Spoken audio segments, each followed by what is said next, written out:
নমস্কার বন্ধুরা, নতুন ব্লগে আপনাদের সবাইকে স্বাগত জানাই। আশা করছি ভালো আছেন সবাই, যে যেখানে আছেন। শিলিগুড়ি শহরে আমিও তোফা আছি। এখন এই মুহূর্তে কাজ দিয়ে আজকে দিনের ব্লগটা শুরু হলো। প্রত্যেকবারই সবসময় সামনে এসেই ব্লগ শুরু করতে হবে এমনটা নয়, তো বিছানা চাদর টাদরগুলো তুলছি। আসলে আজকে সামনে এসে কথা বলার আমার মনে হয়নি খুব একটা, কেন জানি না, মানে মনটা একটু একটু কিরকম একটা হয়ে আছে, যার ফলে সামনে মনে হলো যে ব্লগটা যখন করতে হবে তখন চালুই করে দিই। প্রত্যেক দিন এক ধারার ব্লগ করতে হবে এমনটা প্রয়োজনীয় নয়।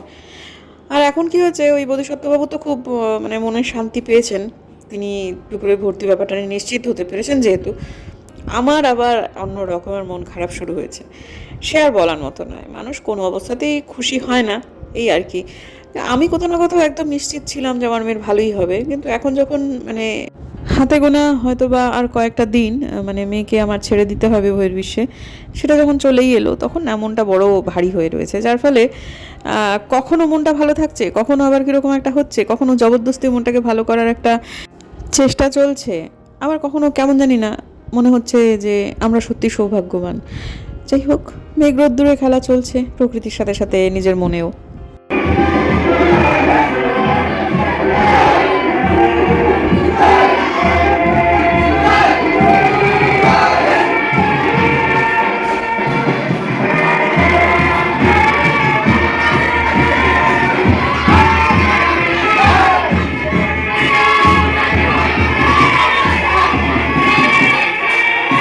আপনারা দেখছেন 16ই আগস্ট, কিন্তু ব্লগটা অ্যাকচুয়ালি 14ই আগস্টের।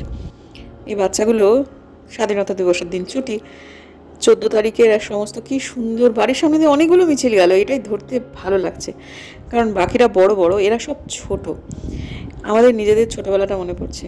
স্কুলে যাবে, লজেন্স দেবে। এখন অবশ্য লজেন্স দেয় কিনা জানি না, কিন্তু আমাদের সময় লজেন্স দিত। একটা এই পতাকাগুলো ফ্রিতে দিয়ে দিত, কি আনন্দ! হাতে একটা ব্যান্ড পেতাম। সারদা শিশুতীর্থতে আমি পড়াশোনা করেছি, প্রাইমারিটা আমার সেখানেই হয়েছে। স্বাধীনতা দিবস তা মানে সে সারদা শিশুতীর্থে একটা অন্য রকমের ব্যাপার ছিল। তো এটা অবশ্য অন্য একটা স্কুল, কিন্তু ভালো লাগছে বাচ্চাগুলোকে সব একভাবে দেখতে। আর বন্দে মাতরম গাইছে, বন্দে মাতরমের সুরটা ভীষণ সুন্দর। তবে কি জানেন বন্ধু, আমরা যখন দিনহাটা গার্লসে ভর্তি হলাম তখন দিনহাটা গার্লসের প্রার্থনা সঙ্গীত ছিল বলো বলো বলো সবে, অতুল প্রসাদ সেনের। সেই যে গান, সেই যে কথা, সে কথাগুলো মানে অতুল প্রসাদ সেনের দেশপ্রেম এবং ম্যানিফেস্টেশন দেশের জন্য, সেটা এখন এই মুহূর্তে দাঁড়িয়ে একেবারে খাপে খাপে মিলে যাচ্ছে। ওই যে বলো বলো বলো সবে, শতবিনা বেনুরবে, ভারত আবার জগত সবাই শ্রেষ্ঠ আসন লবে, ধর্মে মহান হবে কর্মে মহান হবে, নব দিনমণি উদিবে আবার পুরাতন এ পুরাবে, আজি গিরিরাজ রয়েছে প্রহরী, ঘেরি তিন দিক নাচিছে লহরী, যায়নি শুকায় গঙ্গা গোদাবরী, এখনো অমৃত বাহিনী, প্রতি প্রান্তর প্রতি গুহাবন প্রতি জনপদ তীর্থ অগণন কহিছে গৌরব কাহিনী। প্রার্থনা সঙ্গীত খুব ম্যাটার করে বন্ধুরা, বুঝে করি না বুঝে করি, শিশু মনে কিশোর মনে সেই কথাগুলো প্রত্যেক দিন রিপিট করা। যেমন মোদের ওই দেশ নাহি রবে পিছে, ঋষি রাজকুল জন্মে নিমিছে, দুদিনের তরে দীনতা সহিছে, জাগিবে আবার জাগিবে, আসিবে শিল্প ধন বাণিজ্য, আসিবে বিদ্যা বিনয় বীর্য, আসিবে আবারও আসিবে। এই সমস্ত কথাগুলো কি চারটিখানি কথা বন্ধু? আমি আমার স্কুলের সেই দিদিমণিকে গভীর আনত প্রণাম জানাই, যিনি গতানুগতিক কিছু প্রার্থনা সঙ্গীতের বদলে এইটাকে তিনি ভেবেছিলেন তার ব্যতিক্রমী ভাবনার দ্বারা। আমরা যে শিশু মনে সেটা উচ্চারণ করতাম, করতে করতে সহজ সুর সহজ কথা ছিল, এগুলোই প্রার্থনা সঙ্গীত হতে পারে, হওয়া উচিত। তারপর আমরা একদিন যখন ভাবতে বসলাম যে আচ্ছা আমরা কী বলি প্রত্যেক দিন, তখন বুঝলাম এই কথার গভীরতা। সত্যি কথা বন্ধুরা, শিক্ষক শিক্ষিকাও ম্যাটার করে, তাদের ব্যতিক্রমী ভাবনা চিন্তাও ছেলেমেয়েদের জীবনে প্রচুর প্রচুর ম্যাটার করে। ভালো শিক্ষিকা পাওয়া মানুষের একটা সৌভাগ্য। যাই হোক, এখন আপাতত বিকেলের দিকটা কিন্তু এখন বেরিয়েছি, একটা জায়গায় গিয়েছিলাম, ওই জামা কাপড় তোলা টোলা হলো, তারপরে জামা কাপড় না সরি বিছানা চাদর টাদরগুলো তোলার পরে স্নান করেছি, পুজো করেছি, তারপর বেরিয়েছিলাম, একটা জায়গায় গিয়েছিলাম। সেখানে গিয়ে এত ঘেমেছি, মানে কি বলবো, বাড়িতে এসেছি আলপনাদি বলছে তুমি কি বৃষ্টিতে ভিজে এলে, কোথায় বৃষ্টি তো হয়নি, মানে এত ঘেমেছি। তারপর এসেতে আবার চান করেছি, চান করবার পর তারপরে আবার আলপনাদির সাথে বেরোলাম এই কারণে যে টুপুরে কয়েকটা জামা আছে যেগুলো কুর্তি, সেগুলো একটু অল্টার করতে হবে। একবার ভাবছিলাম যে এটা বিধান মার্কেটে নিয়ে যায়, একটা টেলারের খবর পেয়েছি, কিন্তু মার্কেটে যাওয়ার দরকার পড়বে না, কারণ এই বাগড়াকোটের মধ্যেই কিছু কিছু মেয়েরা আছে যারা এই ধরনের সেলাইয়ের কাজ টাজগুলো করে এবং বেশ ভালো করে। আলপনা দি তাদের কয়েকজনকে চেনে, তা আমি বললাম যে মেয়েটা সব থেকে ভালো, তুমি তার কাছে আমাকে নিয়ে যাও। ভালো মানে হাতের কাজ, এটার জন্য এক্সট্রাঅর্ডিনারি হাতের কাজ জানা লোক হতে হবে না, মেয়েটা যেন ভালো হয়, সৎ হয়, ভদ্র হয়, এরকম একটা কিছু। আলপনা দি এক কথায় যার কাছে আমাকে নিয়ে যাচ্ছে, আমি তার আলপনা দি এখানটা আমি অনুবর্তী নিয়ে আর কি, আলপনা দি আগে আগে যাচ্ছে। এই সময়টা তুললাম, অন্য সময় বন্ধ করে দিতাম হয়তো বা, কিন্তু এইগুলো নিয়ে একটা বিশাল সমস্যা তৈরি হয়েছে। এই জায়গাটা থাকবে কি থাকবে না, ডাইনে বায়ে দেখতে পাচ্ছেন তো কত সুন্দর সুন্দর করে তারা সব রেলের জায়গায় বাড়ি বানিয়ে ফেলেছে।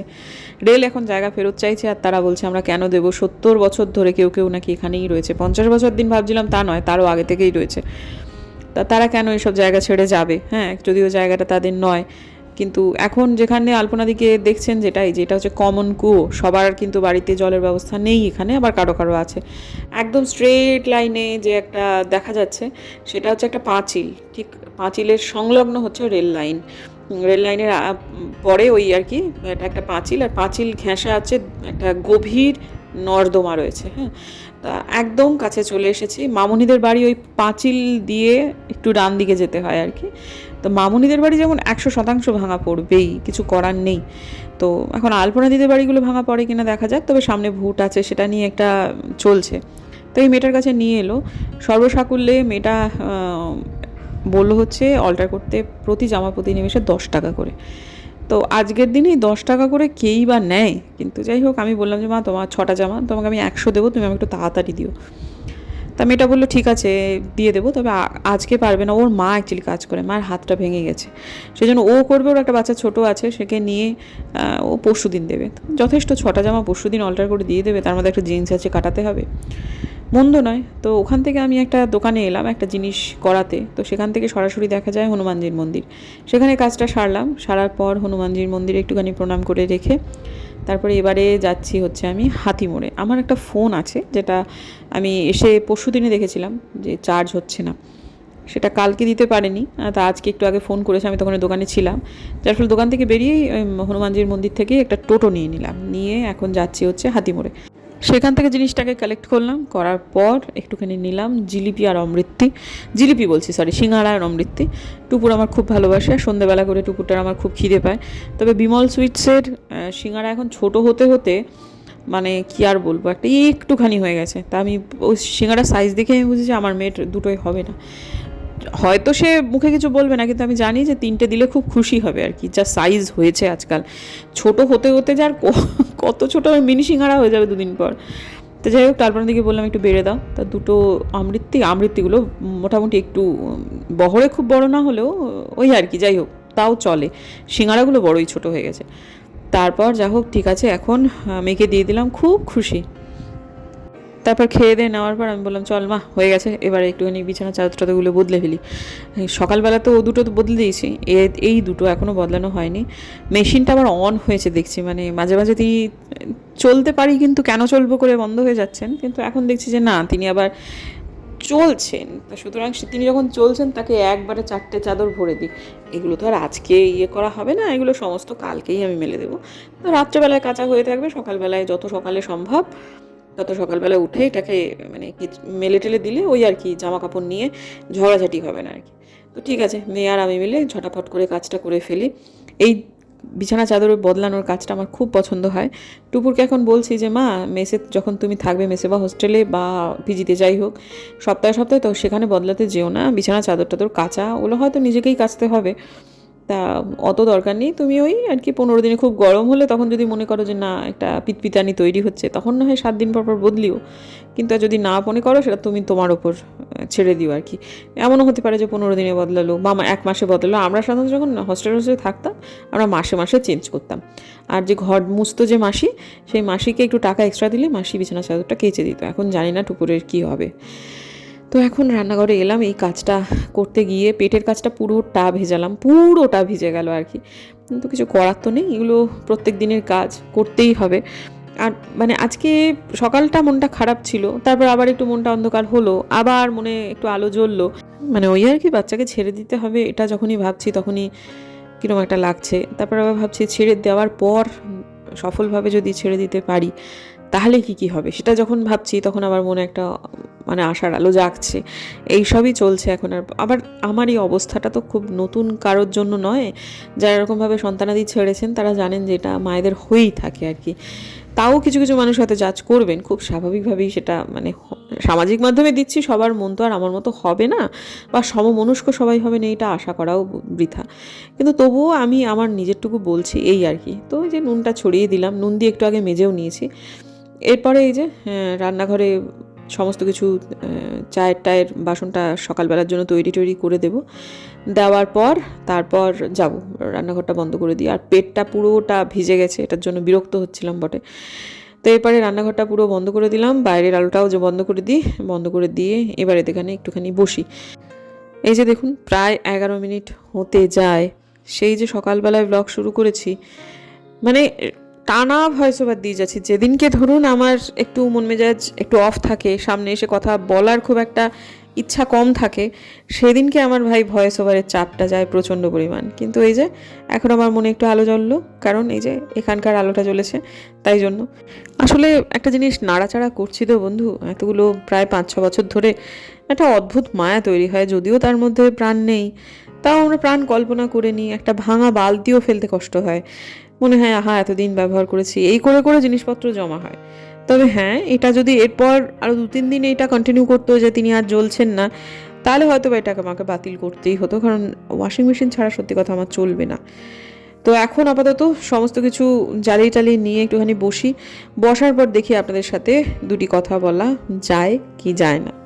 ট্রলিটা যেমন আর ঢোকানো হলো না, তেমন এই ট্রলিটাও আর ঢোকানো হলো না। আমাদের অনেকগুলো ট্রলি এখনো ডিমানের ভেতর রয়েছে।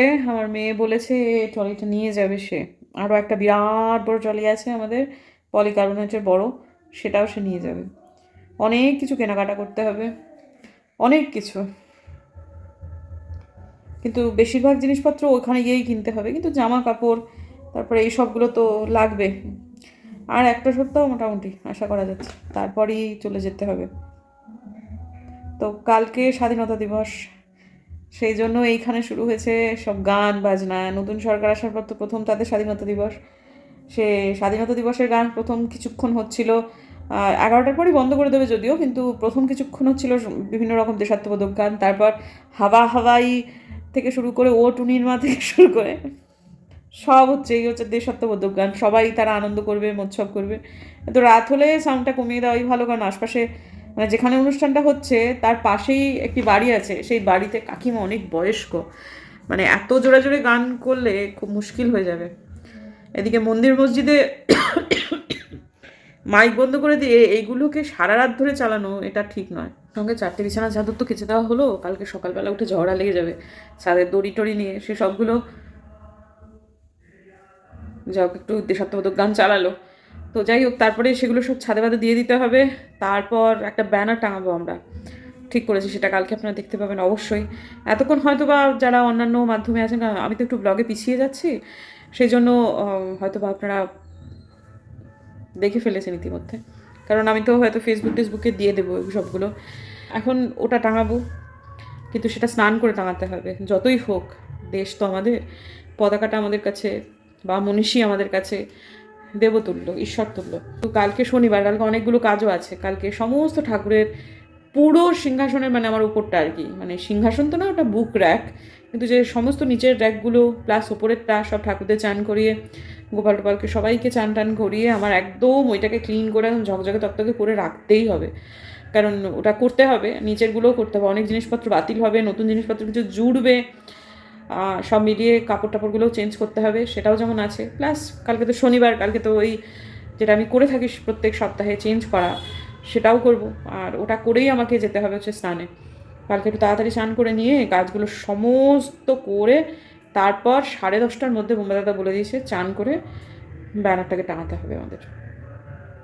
তো তার আগে অবশ্য ব্যানারটা নিতে যেতে হবে। আজকে যেহেতু বানাতে দিতে দেরি হলো, তাই ও তো আজকে দিতে পারলো না, কালকে দেবে। তা ঠিক আছে, সে যদি যায় তো ভালোই হয়, বোম্বাদা যদি গিয়ে নিয়ে আসে। তো আসলে একটা দিন ছুটি তো, মানে 2টো দিন ছুটি আর কি, ঠিক মানে করতে চায় না। তো যাই হোক, আমার না এখন অবস্থা যেটা, সেটা হচ্ছে সকাল থেকে উঠে আমার দিনে একটা ব্লগ, সন্ধ্যেতে একটা ব্লগ, এরকম করে ব্লগ করতে হবে, কারণ আমার অ্যাটলিস্ট যা বুঝতে পারছি 5খানা মোটামুটি ব্যাকআপ ব্লগ লাগবে, নাহলে খুব মুশকিল। কারণ যখন টুপুরকে নিয়ে যাব ঘুরতে হবে, ওই সময়টা ডেলি ব্লগ আমার পক্ষে, ডেলি ব্লগ দেওয়াটা আমার পক্ষে ডিফিকাল্ট হবে, বা কালকের ব্লগ আজকে বা পরশু দিনের ব্লগ আজকে সেটা করাটাও মুশকিল হবে। মুশকিল হবে মানে ওটাই একটু ব্যাপার আছে, যতই হোক তারপরে হয়তো করতে পারবো, কিন্তু তৎক্ষণাৎ কিছু কিছু জিনিস আর কি একটু পরে পরে জানতে দেওয়াই ভালো, বা জানানোই উচিত আর কি। আপনাদেরকে নিয়ে আমাদের সমস্যা নেই বন্ধু, মানে যারা উল্টো দিক থেকে দেখছেন ভার্চুয়াল ডায়েরি, সৌজন্যে যাদের সাথে আমার আলাপ হয়েছে তাদের নিয়ে আমাদের কোনো প্রবলেম নেই, প্রবলেমটা চেনা লোকেদের নিয়ে। সেই জন্যই আর কি, এমনও হতে পারে যে হয়তো বা মানে কিছুদিন ব্লগ নাও করতে পারি, তবে সেটার থেকে ভালো হয় হচ্ছে মানে একটু কষ্ট করে কয়েকটা দিন টানা একটু ডাইনে বায়ে ব্লগ করে নিই তাড়াতাড়ি করে, না হয় একটু ছোটোই হবে, 14 মিনিট 15 মিনিটের ব্লগই হবে, কিন্তু তাও দিনের মধ্যে 2টো ব্লগ আমার এখন থেকে নিয়মিতই করতে হবে। তো মানে একটা ব্লগ 2 দিন টানার তো কোনো প্রশ্নই নেই, 2টো ব্লগ একদিনে, এরকম অবস্থা দাঁড়াচ্ছে আর কি আমার, এবং সেটা একদিন নয়, বেশ কয়েকদিন। 11টার উপর বেজে গেল, এদের তো কোনো গান বন্ধ হওয়ার কোনো লক্ষণ দেখছি না। কালকে সকালবেলায় 6টার মধ্যে উঠতে হবে, উঠে অনেক কাজকর্ম করতে হবে। এখন এত তারস্বরে গান বাজলে কী করে মানুষ শোবে? আর এই আন্টি সিভিয়ার কার্ডিয়াক পেশেন্ট একা একা থাকে না, আঙ্কেল নেই, মেয়ে কোথায় থাকে, এটা একদম না, মানে খুব অবিবেচক হয়ে যায় মানুষ মাঝে মাঝে ফুর্তি করতে গেলে। যাই হোক, এখন মনে হচ্ছে একটু বন্ধ হলো, 11টা বেশি বাজে, প্রায় 11:15 ওপর বাজে। এদিকে বুম্বাদা টুপুর ওরা সব সে কখন চলে গেছে শুতে। এখন আমাকে একবার এসে টুপুর বলে, কী মা তোমার কি ব্লগ হয়েছে এখনও? তা আমার তো মনে হচ্ছিলো যে এডিটিং করে এটা শোবো, কিন্তু এডিটিং করা যাবে না, আবার যে কোনো মুহূর্তে আবার ভং করে গান বাজা শুরু হবে, ওরকমভাবে এডিট করা যায় না। তো চলুন বন্ধুরা, আজকের দিনের জন্য বিদায় নেব। যদি আমার ভিডিও ভালো লাগে সাবস্ক্রাইব করবেন। আজকে দেখুন 17 মিনিটের ব্লগ, মানে অ্যাকচুয়ালি হয় কি 15 মিনিটের নিচে ব্লগ হলে দেখবেন আপনারা, যারা নিয়মিত ব্লগ করে তারা একটু বড় ব্লগ করে, কেউ কেউ ছোটও করে, কিন্তু মোটামুটি ওই 16-17 মিনিটের ব্লগ হলে যে অ্যাডের যে কোয়ালিটি সেটা একটু বেটার হয়, ক্রিয়েটার একটু বেশি টাকা পায়, সেটাই আসল কারণ না একটু বড় ব্লগ করার। নাহলে আমরা একটু ছোটো ব্লগ করলে আমাদের নিজেদেরও সুবিধে, কিন্তু ওই আর কি, যাই হোক সব মিলিয়ে মিশিয়েই তো চলতে হয়। তো ঠিক আছে, কটা দিন একটু যদি ওই দিকটায় ম্যানেজ করতে পারি, মানে কিছু না হওয়ার থেকে তো কিছু হওয়া ভালো। তো চলুন, আবার যে গান শুরু হলো আবার বন্ধ করলো, আপত্তি টাপত্তি করছে কিনা কে জানে। যাই হোক চলুন, দেখা হচ্ছে কালকে একটা নতুন ব্লগে। যদি আমার ভিডিও ভালো লাগে সাবস্ক্রাইব করবেন, পাশে নোটিফিকেশান বেলটা অন করবেন, যাতে ভিডিও দিলেই নোটিফিকেশান চলে যায় আপনাদের কাছে। দেখা হচ্ছে আগামীকাল, ততক্ষণ